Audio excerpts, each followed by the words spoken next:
सभी को नमस्कार। आज के वीडियो में आइए सीखें कि फ्लैट पोजीशन में 6 mm मोटी कास्ट आयरन की प्लेट पर एकल वी बट जॉइंट का अभ्यास कैसे करें। उद्देश्य, इस वीडियो के अंत में आप सक्षम होंगे एज को तैयार करें, कास्ट आयरन प्लेटें और टैक वेल्ड सेट करें, प्लेटों को प्री हीट कर लें और जॉइंट को बाद में गर्म कर लें, इलेक्ट्रोड का सिलेक्शन करें और करंट सेट करें। बिना क्रैक के रूट रन दूसरा और तीसरा रन डिपॉजिट करें। बिट्स को छीलकर जॉइंट से स्ट्रेस दूर करें। डिफेक्ट्स के लिए जॉइंट का निरीक्षण करें। आइए हम इन प्रैक्टिकल को करने के लिए आवश्यक उपकरण एकत्र करें। Angle finder, scriber, C clamp 150 millimetre, portable grinding machine, welding machine, low hydrogen electrode, metal brush, ball peen hammer, thermochalk. Step 1, दिए गए डायमेंशन के अनुसार 6 मिलीमीटर मोटाई के 2 कास्ट आयरन के टुकड़े तैयार करें। स्टेप 2, एज को ग्राइंडिंग या फाइलिंग द्वारा 30 डिग्री के कोण पर मोड़ें। जड़ की सरफेस को 1.5 मिलीमीटर तक बनाए रखें। कास्ट आयरन वर्कपीस के एज पर 30 डिग्री का कोण मापने के लिए एक प्रोटेक्टर या एंगल फाइंडर का उपयोग करें। सुनिश्चित करें कि जिस एज को आप मोड़ना चाहते हैं उसकी पूरी लंबाई के साथ कोण एक समान है। कास्ट आयरन की सरफेस पर 30 डिग्री कोण रेखा को चिन्हित करने के लिए एक पेंसिल या स्क्राइबर का उपयोग करें। अपने ग्राइंडर को गाइड करने के लिए रेखा को स्पष्ट रूप से दृश्यमान बनाएं। ग्राइंडिंग के दौरान मूवमेंट को रोकने के लिए कास्ट आयरन वर्कपीस को वर्क बेंच पर सी क्लैंप से सुरक्षित रूप से जकड़ें। एंगल ग्राइंडर चालू करें और इसे दोनों हाथों से मजबूती से पकड़ें। ग्राइंडिंग व्हील को कास्ट आयरन पर चिन्हित 30 डिग्री कोण रेखा के सामने रखें। जिस कोण को आप बनाना चाहते हैं उससे मैच करने के लिए एंगल ग्राइंडर को झुकाएं, इस मामले में 30 डिग्री। ग्राइंडिंग व्हील पर हल्का और समान दबाव डालें और सामग्री को धीरे धीरे हटाने के लिए इसे चिन्हित रेखा के साथ घुमाएं। बहुत अधिक दबाने से बचें, क्योंकि अत्यधिक दबाव से कास्ट आयरन या ग्राइंडिंग व्हील को अधिक गर्मी और क्षति हो सकती है। लोकलाइज्ड ओवरहीटिंग को रोकने और एक चिकनी समान बेवल सुनिश्चित करने के लिए ग्राइंडर चालू रखें। समय समय पर ग्राइंडिंग बंद करें और एक प्रोटेक्टर या एंगल फाइंडर का उपयोग करके बेवल की प्रगति की जांच करें, ताकि ये सुनिश्चित हो सके कि ये वांछित 30 डिग्री कोण से मैच होता है। स्टेप 2, कास्ट आयरन के दूसरे टुकड़े पर भी ऐसा ही करें। एज को ग्राइंडिंग 30 डिग्री के कोण पर बेवल करें। प्लेटों को फ्लैट पोजीशन में अलाइन रखें और 2.50 मिलीमीटर का रूट गैप बनाए रखें। स्टेप 4, लो हाइड्रोजन टाइप ई 7016 या ई 7018 इलेक्ट्रोड 3.15 मिलीमीटर साइज का सिलेक्शन करें और DCEP यानी direct current electrode positive polarity का उपयोग करें, यानी इलेक्ट्रोड केबल को मशीन के पॉजिटिव टर्मिनल से कनेक्ट करें।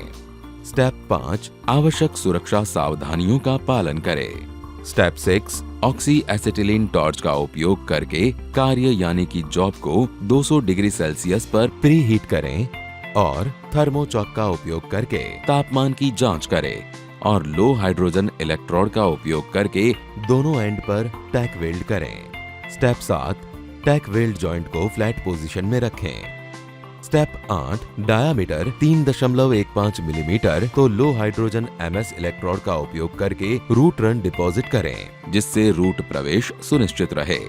स्टेप 9, रूट रन साफ करें। स्लाइट विविंग और डिगिंग मोशन का उपयोग करके दूसरा और तीसरा रन डिपॉजिट करें। स्टेप 10, पूरे समय न्यूनतम इंटरपास तापमान 200 डिग्री बनाए रखें और प्रत्येक रन डिपॉजिट के लिए इंटरनल स्ट्रेस कंसंट्रेशन को भी हटा दें। यदि आवश्यक हो तो काम के बाद में गर्म करें और इसे धीरे धीरे ठंडा होने देने के लिए सूखी रेत या राख से ढक दें। वेल्ड को साफ करें और क्रैक्स, प्रॉपर फ्यूजन और अन्य सरफेस फॉल्ट्स के लिए इसका निरीक्षण करें।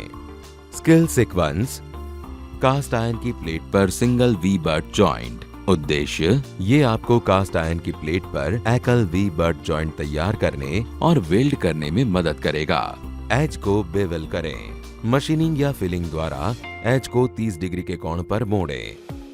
रूट की सरफेस को 1.5 मिलीमीटर तक बनाए रखें और तेज एज से बचें, क्योंकि अगर इसे ठीक से नहीं संभाला गया तो ये टूट सकता है। सेट और टैक वेल्ड।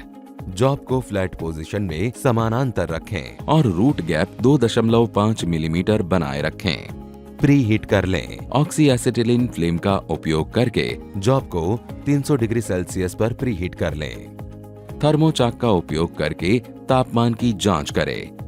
दोनों एंड पर टैक वेल्ड। रनों की डिपॉजिट।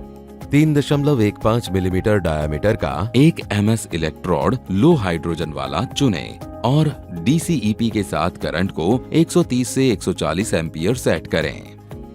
मध्यम आर्क लंबाई के साथ वेल्ड की लाइन पर 80 डिग्री के इलेक्ट्रोड कोण के साथ रूट रन डिपॉजिट करें। शॉर्ट आर्क से बचें। प्रॉपर फ्यूजन, एडिकेट पेनिट्रेशन और क्वालिटी वेल्ड सुनिश्चित करने के लिए वेल्डिंग में शॉर्ट आर्क से बचना आवश्यक है। एक शॉर्ट आर्क से फ्यूजन की कमी, इंडिकेट पेनिट्रेशन और खराब वेल्ड बीड उपस्थिति जैसे मुद्दे सामने आ सकते हैं। रूट को तार वाले ब्रश से साफ करें। 3.15 मिलीमीटर डायमीटर का उपयोग करके दूसरा रन डिपॉजिट करें। इलेक्ट्रोड को स्लाइट विविंग मोशन से रखें और वेल्ड की लाइन से इलेक्ट्रोड का कोण 80 डिग्री रखें। डिगिंग के साथ इलेक्ट्रोड को हिलाएं। चूंकि कास्ट आयरन की तरलता कम होती है, पिघली हुई धातु को जॉइंट में आसानी से प्रवाहित करने के लिए इलेक्ट्रोड को डिगिंग क्रिया देनी पड़ती है। दूसरे रन को वायर ब्रश से साफ करें। 3.15 मिलीमीटर डायमीटर का उपयोग करके तीसरा रन डिपॉजिट करें।